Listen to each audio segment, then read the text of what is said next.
When I was 12, I moved from England to Switzerland. By the time I was 18, I'd been to 8 different schools in 2 different languages. And I think having had to start off 8 times in a class when you don't know anybody, including being thrown into a school where you don't speak a word of the language, gave me a certain confidence in my sense of survival. Early on, I realized I'd never fit in, so I just developed my own style, my own values. Well, my only passion at school was maths. So in what was to become a bit of a pattern with me, I chose passion over rationality, and I studied pure mathematics at university. Well, the only job I could get afterwards was in IT, so I went to work for a multinational, DuPont.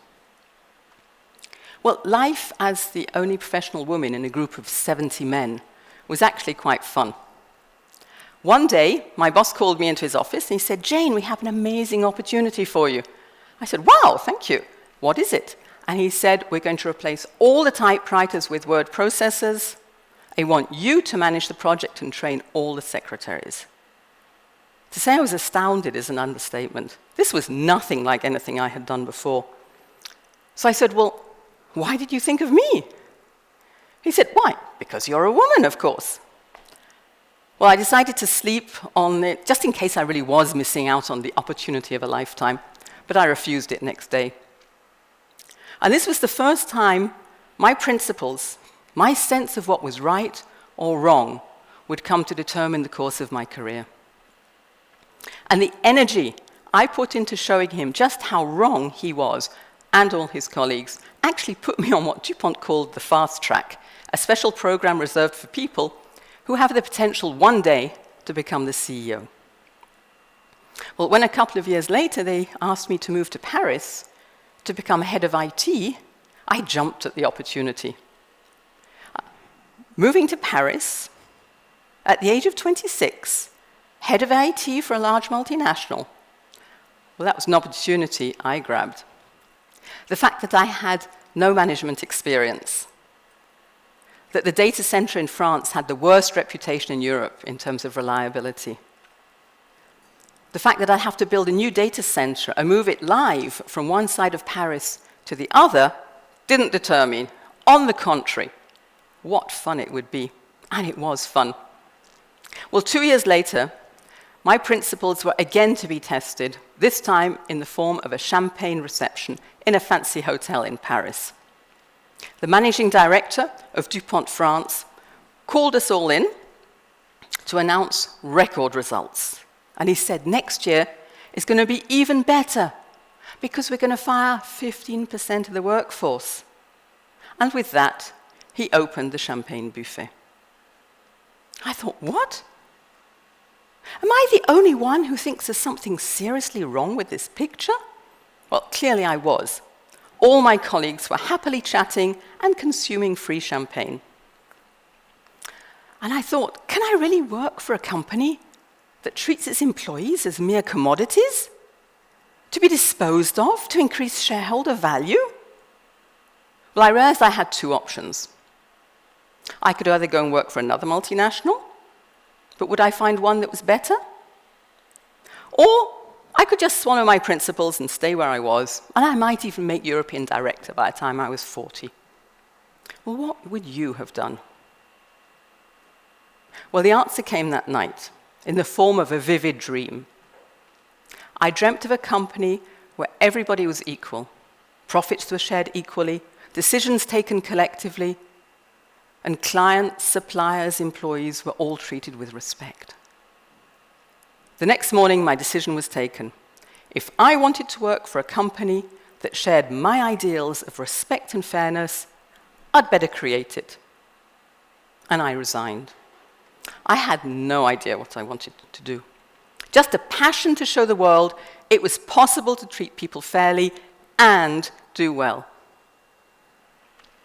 As IT manager in Paris, what I really needed was somebody who understood my business and who could write a computer system to run it. I also wanted an IT partner who was honest and who delivered what they said they would deliver. Well, eureka! that was going to be my product. Only I had no clients, no employees, and a small detail, no money. I started calling prospects, trying to get an appointment. And some people met me, curious to see who the newcomer on the block was. A woman. And I kept on at it, day after day, week after week, month after month, without making a single sale. It takes a lot of perseverance to keep going. Now, I was determined to show the world it's possible to do good and do well. Well, the people I met listened to me politely and gave me coffee. And as soon as I left, they threw my card into the bin. Or so I thought. Well, one day I was sitting in my basement office all by myself. And the phone actually rang. It never rang. It gave me a real fright. It was the head of IT from the Swiss Federal AVS office. He said, "Jane, we are going to replace all our computers. And we would like you to help us rewrite all the systems, do the project management and the training." I said, "Absolutely we can," looking around my empty office, and panicked as soon as I hung up. I jumped to, hired people, and somehow we managed to do what he wanted us to do. Entrepreneurship is about believing in yourself. It's about saying yes and wondering how afterwards. I'd even argue that's why it's the exact opposite of management. Well, after 2 years, we were breaking even, and 20 people in the company, and I finally started to pay myself a small salary. Our reputation for honesty and fairness was growing, helping with client acquisition and with recruitment. But it turned out that treating people as I had always wanted to be treated not only felt right, it was making pretty good business sense. I kept my initial dream. 50% of the profits were distributed equally to everybody in the company, and 50% went on to fuel our growth.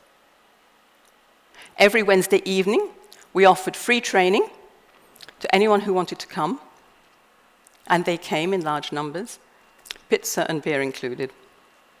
And people did come. It just made sense to help people improve their skills. And they didn't all leave in droves to join the competition who paid a better salary than us. They stayed. And it helped us attract some of the best talent in the world. We had 27 nationalities for 120 people in the company. Staff turnover was about half the industry standard, despite us paying nothing like the best salaries. Well, one rainy day, the phone rang. By that time, I was getting quite used to it. And it was Veuve Clicquot, the champagne company. He said, "Jane, congratulations. You've just been nominated Swiss Businesswoman of the Year." Well, then I almost fell off my chair. I thought, poor Switzerland. Am I the best that you could possibly find? But I soon recovered, and it was an excellent opportunity to look up from pedaling flat out and to realize we had grown, and we were quite big, and people were talking about us. Each year, at Christmas, we would have a party for the employees and for their partners. Well, in the beginning, it was, of course, 1 small table, 2, 3 small tables. Pretty soon, we were taking over the whole restaurant. And as I looked out over the sea of 200 faces looking up at me, as I told them what we'd done last year, what we were planning to do next year, I measured the extent of my responsibility. Those 200 people depended on my decisions for their financial well-being. And I think that's what kept me grounded, despite all the publicity we were getting at that point in time. Well, by then, we actually were quite big. We were by far the biggest market player in Switzerland, more than twice as big as the nearest competitor. And people were saying, "We love you, but we don't want to put any more eggs in the same basket." Well, that was a tough one. The only way to keep growing would be international expansion, and I had 2 wonderful preschool daughters, and I was a single mother. After much soul searching, I decided to sell the company. The challenge now would be to find someone who could respect our employees and our ways. On the 10th anniversary of the company, the employees all got together and organized an amazing day out. And they wrote songs, they wrote poems about the company. And 10 days later, I signed the back of the share certificates and sold the company. It was an amazing journey. Already, there's no thrill like founding your own company and seeing it grow. But when you found it on principles and ideals, there's nothing more satisfying in the whole world. Over the course of the years, employees went on to found over 20 different companies. And to me, possibly this might be one of the biggest signs of success. They chose to replicate what they'd experienced. Well, I've done many things since then, as you can imagine. I've advised the Federal Council on innovation and technology, and I've sat with young entrepreneurs founding their first company. I've been on the board of some of the largest companies in Switzerland, and I've been on the board of some of the smallest startups in Switzerland. But what I mainly do is social entrepreneurship, making a difference to other people's lives. That's where my passion lies. And whatever I do, big or small, I try and infuse it with a sense of what is right. And I ask myself each time, is this the way I would like to be treated? Thank you very much.